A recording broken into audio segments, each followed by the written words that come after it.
आज हम कोalition politics and Indian democracy का जो कंसेप्ट है उसको डिस्कस करने जा रहे हैं। ये जो टॉपिक है ये उन सभी स्टूडेंट्स के लिए इम्पोर्टेंट है जो कि कॉलेजेस के अंदर हैं और वो यूनिवर्सिटी एग्जाम्स की प्रिपरेशंस कर रहे हैं और जिनके सिलेबस के अंदर ये जो टॉपिक है वो मेंशन्ड है, चाहे वो सेंट्रल यूनिवर्सिटी के स्टूडेंट्स हो, जम्मू यूनिवर्सिटी के स्टूडेंट्स हो, कश्मीर यूनिवर्सिटी के स्टूडेंट्स हो एंड साथ ही क्लस्टर यूनिवर्सिटी के स्टूडेंट्स हो। तो जिनकी भी सिलेबस के अंदर ये जो टॉपिक है वो मेंशन है वो इस वीडियो लेक्चर को देख सकते हैं, क्योंकि इस वीडियो लेक्चर के अंदर जो नोट्स हैं वो इतने कॉम्प्रिहेंसिव तरीके से, इतने अच्छे तरीके से प्रिपेयर किए गए हैं, अलग अलग डायमेंशंस को टच करके ये जो आंसर है वो फ्रेम किया गया है ताकि आपके जो एग्जाम्स के अंदर जो रिक्वायरमेंट है, साथ ही वर्ड लिमिट को ध्यान रखते हुए ये जो नोट्स हैं वो प्रिपेयर किए गए हैं। आप सिर्फ इस वीडियो लेक्चर को अंत तक देख लेते हो एंड साथ ही इसके जो नोट्स होंगे, अगर आपको इसकी पीडीएफ चाहिए तो मुझे टेलीग्राम पे मैसेज कर सकते हो, वरना आप इसके स्क्रीनशॉट लेके आफ्टर वॉचिंग लेक्चर आप इनको गो थ्रू करोगे तो आपको बहुत ही एक क्लैरिटी के साथ, आपके साथ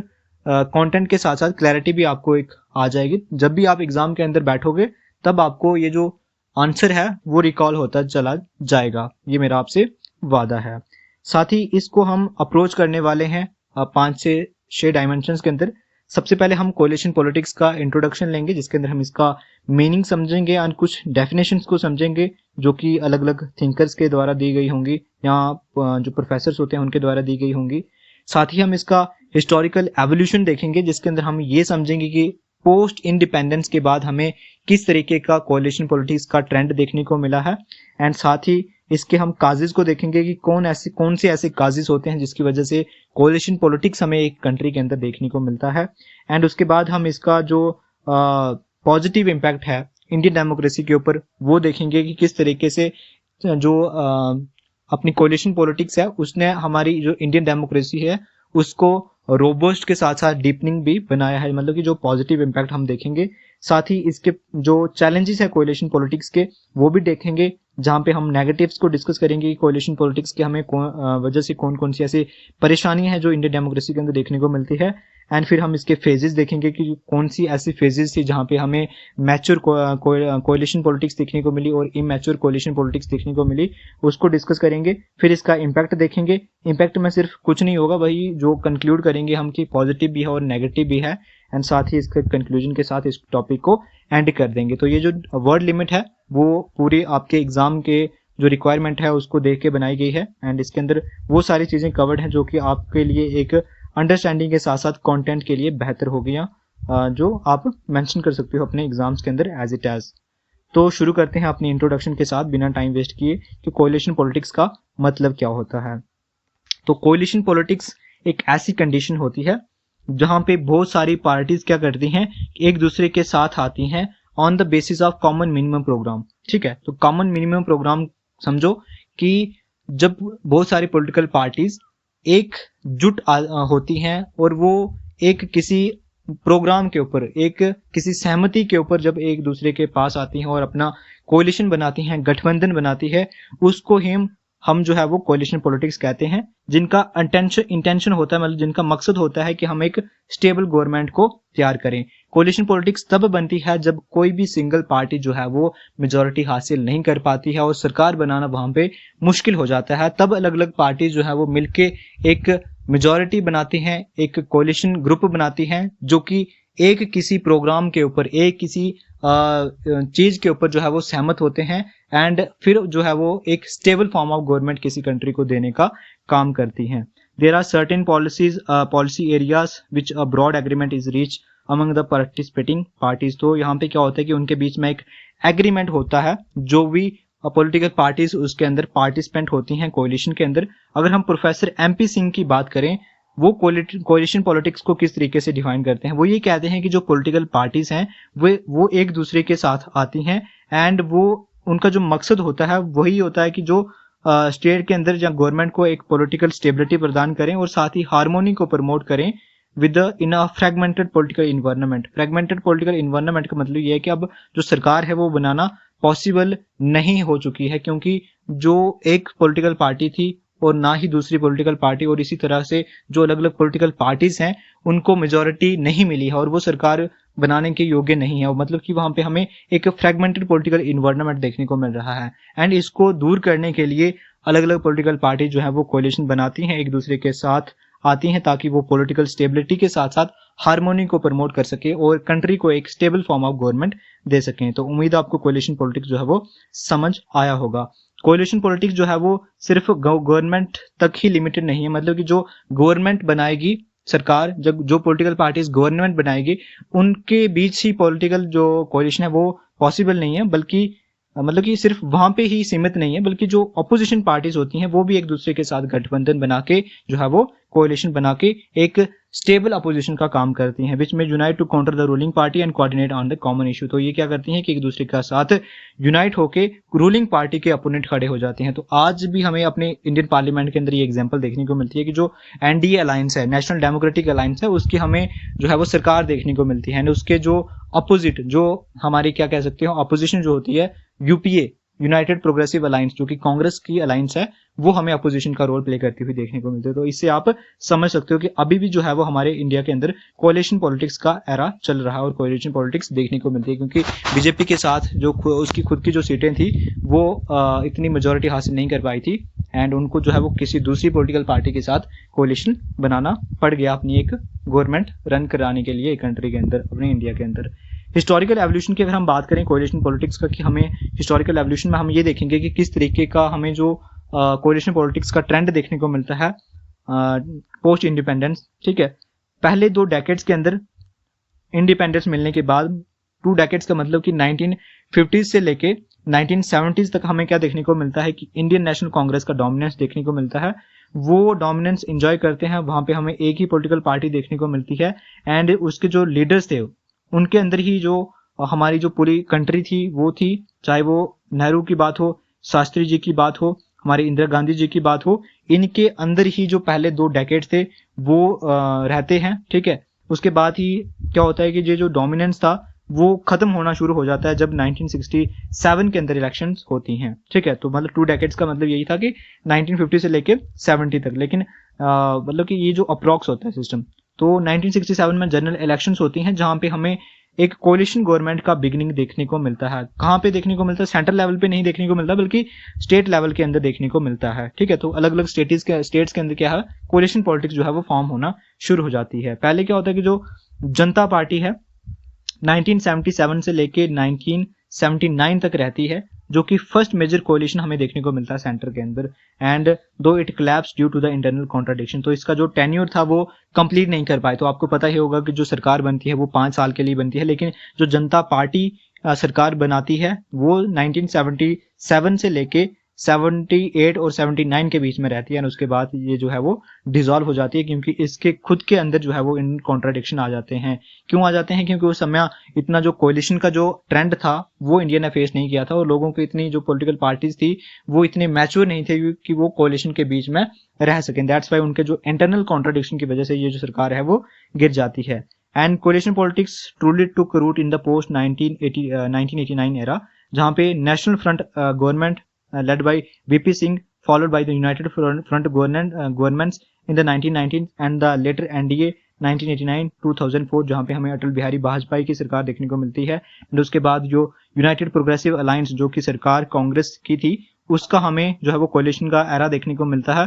since then coalition politics has been an enduring future in Indian democracy, shaping the nature and the functioning। ठीक है, तो यहाँ पे ये कह रहा है कि जो अलग अलग एरा हमें देखने को मिल रहे हैं, कब से लेके कब तक, जब ये बात कर रहा है कि 1989 से लेके हमें जो है वो एक न्यू एरा देखने को मिलता है कोalition पॉलिटिक्स का, जहां पे जो नेशनल फ्रंट गवर्नमेंट है जो कि वीपी सिंह के द्वारा रन की जा रही थी। ठीक है, और उसी के बाद जो यूनाइटेड फ्रंट गवर्नमेंट्स है वो 1990s में हमें देखने को मिलते हैं। ये अलायंसेज की बात कर रहा है। ठीक है, तो ये गवर्नमेंट की बात नहीं, सिर्फ अलायंसेज की बात है। वैसे ही जो एनडीए का अलायंस है वो 1998 से लेके 2004 के बीच में हमें देखने को मिलता है, जहां पे जो अटल बिहारी वाजपेयी जी से वो प्राइम मिनिस्टर बनते हैं। यूपीए जो 2004 से लेके 2014 के बीच में, जहां पे डॉक्टर मनमोहन सिंह जी रहते हैं 2 कॉन्जिक्यूटिव टर्म्स के अंदर। कॉन्जिक्यूटिव टर्म का मतलब ये है कि एक साल जो है वो 2004 से लेके 2009 तक रहते हैं, और 2009 से लेके वो 2014 तक रहते हैं। एंड उसी के साथ साथ हमें हमें क्या देखने को मिलता है कि जो कोलिशन पॉलिटिक्स का जो एरा था या जो कोलिशन पॉलिटिक्स थी, जो कोलिशन पॉलिटिक्स का जो फीचर था वो इंडियन डेमोक्रेसी के अंदर बहुत ही एक महत्वपूर्ण फीचर हो जाता है और वही जो है वो शेप करना शुरू कर देता है हमारी इंडियन डेमोक्रेसी के नेचर एंड फंक्शनिंग को।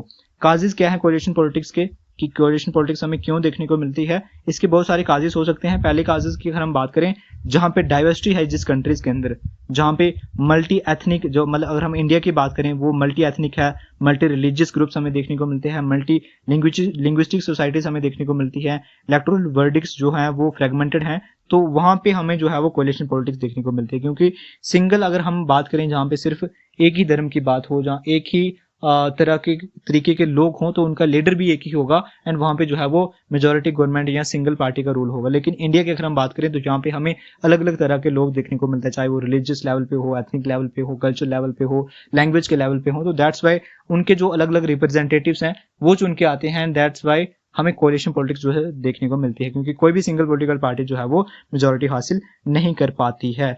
सेकंड फीचर की अगर हम बात करें तो डिक्लाइन होना शुरू हो गया कांग्रेस सिस्टम का and weakening the Congress system monopoly created space for regional and ideological alternative. तो क्या होता है कि जैसे ही जी 2 डेकेड्स के बाद आफ्टर इंडिपेंडेंस जो कांग्रेस थी उसका डिक्लाइन होना शुरू हो जाता है एंड उसी की वजह से जो उसकी मोनोपोली थी वो खत्म होना शुरू हो जाती है एंड जो रीजनल लेवल पे जो पॉलिटिक्स है वो इमर्ज होना शुरू हो जाती है और आइडियोलॉजिकल अल्टरनेटिव जो है वो लोगों को दिखना शुरू हो जाता है।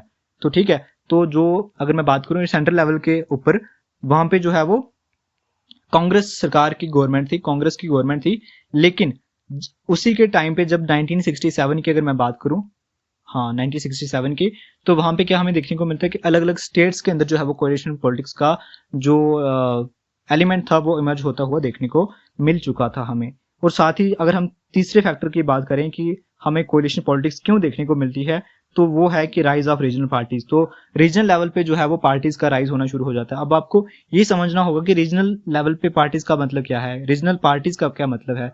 वो ऐसी पॉलिटिकल पार्टीज जो कि सिर्फ पर्टिकुलर एक रीजन को रिप्रेजेंट करती हैं। जैसे अगर हम बात करें समाजवादी पार्टी, तो वो एक रीजन की बात करते हैं। जैसे हम डीएमके की बात करें तो वो तमिलनाडु की बात करते हैं, साउथ की बात करते हैं, तो वो रीजनल लेवल पॉलिटिकल पार्टीज हैं। अगर हम नेशनल लेवल पॉलिटिकल पार्टीज की बात करें तो वो हमारी आ गई कांग्रेस पार्टी, बीजेपी पार्टी और साथ ही जो एनसी पार्टी, ये सारी पार्टी जो है वो नेशनल लेवल पार्टीज हैं। तो जो एक राइज होना शुरू हो गया रीजनल लेवल पॉलिटिकल पार्टीज का, उसकी वजह से भी क्या हुआ कि कोलिशन पॉलिटिक्स जो है वो बढ़ना शुरू हो गई, क्योंकि जो रीजनल आइडेंटिटी है वो स्ट्रांग होना शुरू हो गई। जो स्टेट लेवल पे इश्यूज थे वो इनकरेज करना शुरू कर दिए इन पॉलिटिकल पार्टीज ने, जो रीजनल लेवल पे जो है वो इमर्ज हो रही थी एंड वो assert themselves in the national political parties. तो वो नेशनल पॉलिटिक्स के अंदर अपने आप को जो है वो धकेलना शुरू कर देते हैं, या नेशनल पॉलिटिक्स के अंदर जो है वो अपना जो है वो पैर जमाना शुरू कर देते हैं और साथ ही नेशनल गवर्नमेंट से जो है वो डिमांड रखना शुरू कर देते हैं।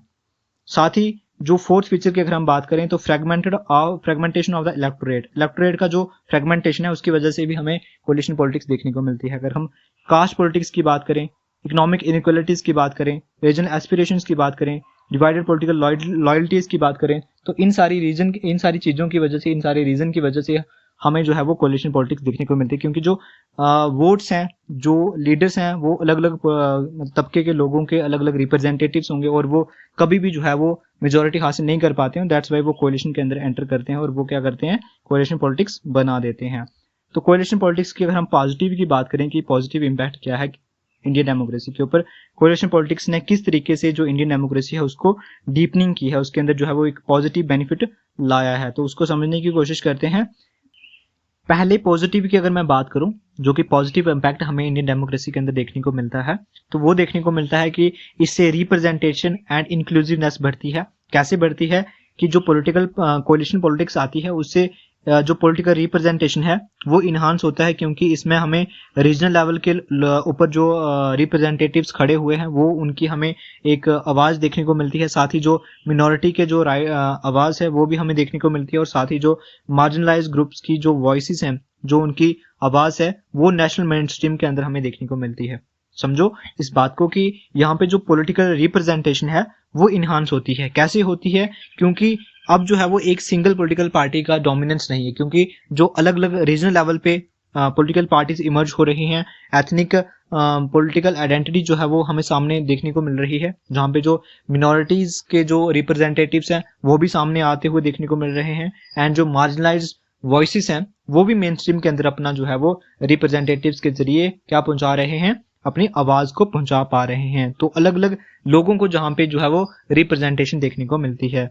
This has deepen the Indian federal and participatory democracy by making decision making more inclusive. तो इसकी वजह से क्या हमें बेनिफिट देखने को मिलता है कि जो इंडिया का जो फेडरल सेटअप था वहां पे क्या होता है कि जो स्टेट्स हैं उनको भी जो है वो पावर दी जाती है, एंड सेंट्रल लेवल पे जो गवर्नमेंट होती है उसके पास भी पावर होती है।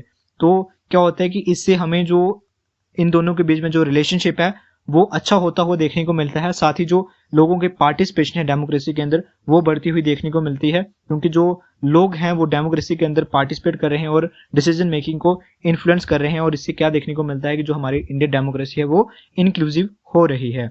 कंसेंसस एंड कंसल्टेशन, तो कोलिशन पॉलिटिक्स के अंदर क्या होता है कि वो एक दूसरे के साथ जो है वो कंसेंसस डेवलप करके एक दूसरे के साथ जो है वो कॉमन मिनिमम प्रोग्राम के ऊपर एग्री होके कोलिशन बनाते हैं, और एक दूसरे के साथ कंसल्ट करके एक दूसरे के साथ सहमति जता के जो है वो एक पॉलिटिकल स्टेबिलिटी देते हैं किसी कंट्री को सरकार बना के। तो ये भी हमें एक बेनिफिट देखने को मिलता है। Bye their nature requiring negotiation and compromise, अगर हम बात करें कोलिशन की तो वहां पे हमें नेगोशिएशन देखने को मिलता है, कॉम्प्रोमाइज देखने को मिलता है, क्योंकि जो एक अलग आइडियोलॉजी में बिलीव रखने वाली पॉलिटिकल पार्टी दूसरी अलग आइडियोलॉजी के साथ जब मिलती है तो उनके बीच में कॉम्प्रोमाइजेस होते हैं, and this led to a culture of consensus building in Indian politics. तो इसकी वजह से क्या देखने को मिलता है कि एक अलग ही कल्चर जो है वो इंडियन पॉलिटिक्स के अंदर डेवलप हो जाता है, जहाँ पे कंसेंसस बिल्डिंग हमें देखने को मिलती है लोगों के बीच में, मतलब लोगों के बीच में नहीं, पॉलिटिकल पार्टीज के बीच में। लेकिन ये जो चीज है, ये जो कंसेंसस बिल्डिंग का जो कंसेप्ट है, ये जो पहले की जो मेजोरिटेरियन अप्रोच चलती थी उसको ये रिप्लेस करता है। पहले क्या होता है कि सिर्फ सिंगल पॉलिटिकल पार्टीज की डोमिनेट चलता था, उसी का ही राज चलता था और उसी की ही मनमर्जी चलती थी। लेकिन अब जो है वो कंसेंसस पॉलिटिक्स डेवलप हो चुकी है, लोगों के जो रिप्रेजेंटेटिव्स हैं और रिप्रेजेंटेटिव्स के बीच में जो है वो एक कंसेंसस डेवलप होता है, तब जाके जो कोई पॉलिसीज बनती है। तो इससे क्या हो रहा है कि जो कंसल्टेशन है और कंसेंसस का हमें एक बेनिफिट देखने को मिलता है कि अब जो है वो सलाह मशवरा करके डिसीजंस लिए जा रहे हैं। एंड फेडरलिज्म को स्ट्रेंथ करता है, कैसे करता है कि जो रीजनल पार्टीज हैं उनका हमें स्टेक होल्डर, मतलब कि उनका भी हमें यहाँ पे जो है वो नाम देखने को मिलता है नेशनल गवर्नेंस के अंदर। Coalition politics has thus promoted cooperative federalism ensuring state interests are reflected in the central policy making। so जो कोएलिशन पॉलिटिक्स है उसने कोऑपरेटिव फेडरलिज्म को प्रमोट किया है। कोऑपरेटिव फेडरलिज्म का मतलब क्या होता है कि जहां पे जो सेंटर है और जो स्टेट है वो एक दूसरे के साथ कोऑपरेट करके पॉलिटिक्स को आगे बढ़ा रहे हैं, जो डेवलपमेंट कर रहे हैं, पॉलिसी मेकिंग कर रहे हैं, that is known as cooperative federalism. तो इसको प्रमोट किया है कोएलिशन पॉलिटिक्स ने। कैसे किया है? क्योंकि जो स्टेट का इंटरेस्ट है उसको भी सेंट्रल की जो पॉलिसी मेकिंग है उसमें हमें देखने को मिल रहा है कि जो स्टेट के रिप्रेजेंटेटिव्स अब जो है वो नेशनल लेवल की पॉलिटिकल पार्टीज के साथ जो है वो कोलिशन बना रहे हैं। तो ऑब्वियसली बात है कि जो रीजनल लेवल की पॉलिटिकल पार्टीज होंगी वो अपना इंटरेस्ट तो रखेंगे ही कि हमारा ये इंटरेस्ट है और इसी के रिलेटेड जो है वो आप पॉलिसीज बनाए हमारी पर्टिकुलर स्टेट के लिए। तो ये चीज जो है वो हमें बेनिफिशियल देखने को मिलती है, जहाँ पे जो कोऑपरेटिव फेडरलिज्म है वो डेवलप होता हुआ देखने को मिलता है, एक दूसरे के साथ कोऑपरेशन डेवलप होता हुआ देखने को मिलता है सेंटर और स्टेट के बीच में।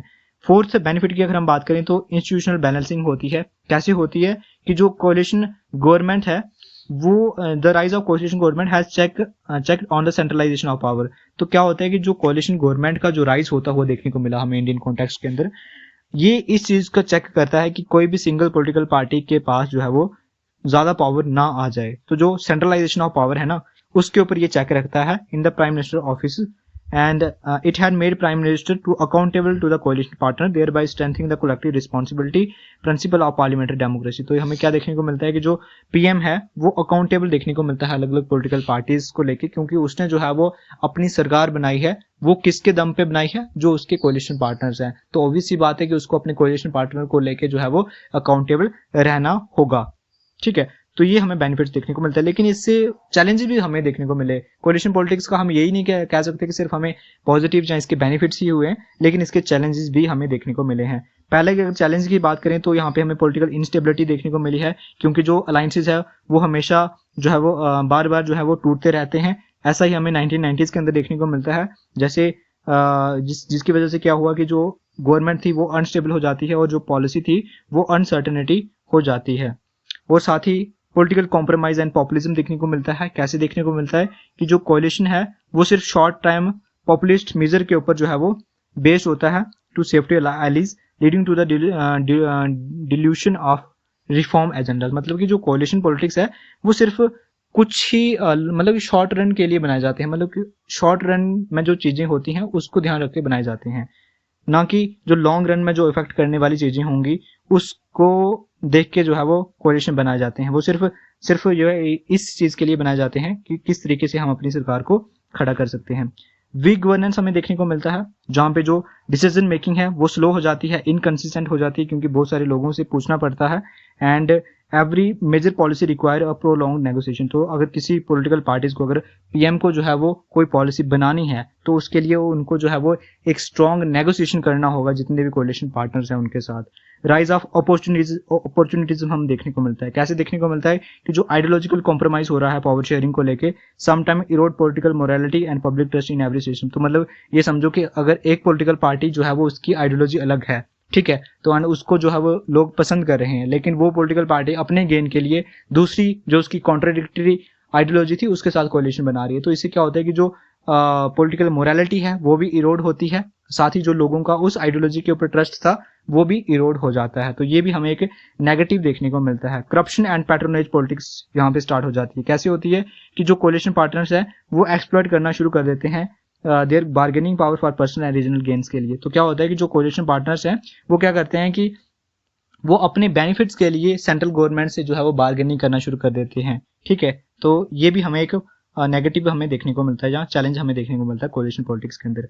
तो अब हमारा जो लास्ट डायमेंशन है वो आ जाता है कि फेज क्या है कोalition पॉलिटिक्स के अंदर। पहला जो फेज रहता है वो 1989 से लेके 1999 के बीच में रहता है, 1999 के बीच में रहता है, जहाँ पे हमें इमैच्योर फेज ऑफ कोalition देखने को मिलता है, जहाँ पे जो कोalition बनते थे वो सिर्फ नेगेटिव तरीके से बनते थे। मतलब कि जो उनका इंटेंशन रहता था वो नेगेटिव रहता था। कैसे रहता था? क्योंकि वो कोalition इसलिए बनते थे कि किसी दूसरी पॉलिटिकल पार्टी को पावर ना मिले, हम जो है वो पॉलिटिकल पावर को एंजॉय कर सकें। इससे क्या होता है कि इनस्टेबिलिटी एंड अपॉर्चुनिटिज्म जो है वो प्रिवेल करता है। समझो इस बात को कि उस समय क्या था कि जो पॉलिटिकल पार्टीज थी वो कोalition सिर्फ इसलिए नहीं बनाती थी कि हम स्टेबल फॉर्म ऑफ गवर्नमेंट दे सकें, बल्कि वो इसलिए बनाती थी कि जो दूसरी पॉलिटिकल पार्टीज है वो पावर में ना आ सकें। तो ये हमें एक जो है वो इमैच्योर फेज ऑफ कोalition देखने को मिलता है। लेकिन जब 1999 के बाद 2014 के बीच में जो कोalition का फेज देखने को मिलता है, जहां पे हमें अटल बिहारी वाजपेयी की सरकार देखने को मिलती है 2004 तक, 1999 से लेके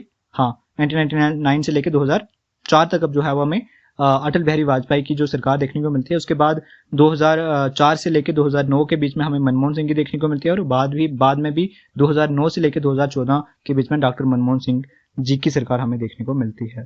तो और ये जो फेज था वो मैच्योर फेज था, यहाँ पे जो पॉलिटिकल पार्टीज थी उन्होंने जो कोalition को मैनेज करने का जो आर्ट था उसको समझ लिया था, एंड यहाँ पे हमें स्टेबल गवर्नमेंट देखने को मिलती है। एनडीए एंड यूपीए मर्ज हो जाते हैं। तो एनडीए जो है वो अटल बिहारी वाजपेयी का अलायंस था, एंड यूपीए जो था वो हमारा यूनाइटेड प्रोग्रेसिव अलायंस जो कि कांग्रेस का अलायंस था, वो इमर्ज होता हुआ देखने को मिलता है। तो एनडीए का मतलब नेशनल डेमोक्रेटिक अलायंस। और प्रेजेंट की टाइम अगर हम बात करें तो यहाँ पे हमें डोमिनेंट कोalition फेज देखने को मिलता है, जहाँ पे जो सिंगल पार्टी है वो मेजोरिटी को होल्ड करके रखती है, एंड जो अलायंसेस हैं वो continue to state and international level, मतलब national level, insuring coalition logistic remain relevant. तो हमें जो अलायंसेस है वो स्टेट लेवल के अंदर देखने को मिलते हैं और नेशनल लेवल के अंदर भी देखने को मिलता है। जैसे कि हम प्रेजेंट की जो इलेक्शन हुए 2024 के अंदर, वहां पे हमें एनडीए का जो अलायंस है वो देखने को मिलता है। और इससे क्या होता है कि जो कोalition का जो रेलेवेंसी है वो हमें आज भी देखने को मिलती है। इम्पैक्ट की अगर हम बात करें, मतलब कि कंक्लूड करने की कोशिश करते हैं कि जो कोalition पॉलिटिक्स है उसने टेस्ट किया है mature Indian democracy, tested and matured Indian democracy both.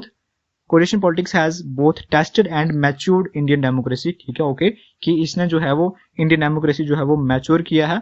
इसने इंडिया को ट्रांसफॉर्म किया है मेजोरिटेरियन डेमोक्रेसी से, जो कि एक पॉलिटिकल पार्टी डोमिनेट करके रखती थी। अब जो है वो उसको ट्रांसफॉर्म करके इन्होंने नेगोशिएटेड डेमोक्रेसी के अंदर जो है वो ट्रांसफॉर्म कर दिया, जहाँ पे जो मल्टीपल इंटरेस्ट हैं उसको ध्यान में रखा जा रहा है। एकोमोडेट का मतलब कि ध्यान में रखा जा रहा है। तो ये चीज हमें देखने को मिली है कोalition पॉलिटिक्स की वजह से, कि जो इंडिया है वो ट्रांसफॉर्म हो चुका है। पहले जो था वो मेजोरिटेरियन डेमोक्रेसी चलती थी, जहाँ पे सिर्फ एक पॉलिटिकल पार्टी का डोमिनेंस होता था, लेकिन अब इसको रिप्लेस होके जो है वो नेगोशिएटेड डेमोक्रेसी हमें देखने को मिलती है, जहाँ पे मल्टीपल इंटरेस्ट जो है वो कंसीडर किए जाते हैं। इससे हमें क्या देखने को मिलता है कि इंडियन वोटर्स के अंदर एक मैच्योरिटी आई है एंड रिप्रेजेंटेटिव्स के बीच में एक जो है वो मैच्योरिटी आई है and the adaptability of Indian institution to handle diversity with Indian democratic framework. तो मतलब कि जो अडेप्टेबिलिटी है वो भी इमर्ज होती हुई देखने को मिली है कि हमने जो है वो कोलिशन एरा के अंदर जो है वो जो अपने आप को सेट करना या अपने आप को मैच्योर बना दिया है, हमने अपने आप को अडेप्ट कर दिया है कोलिशन एरा के अंदर या कोलिशन पॉलिटिक्स के अंदर।